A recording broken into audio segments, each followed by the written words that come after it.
सामान आ गया है फ्रेंड्स, देखिए अब फिट करेंगे हम लोग इस क्लच प्लेट को।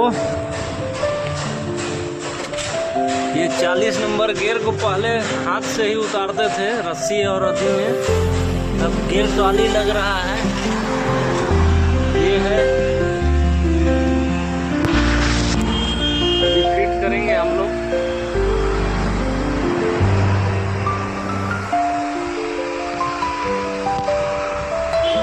चैनल पे नए हैं तो सब्सक्राइब जरूर कर लीजिए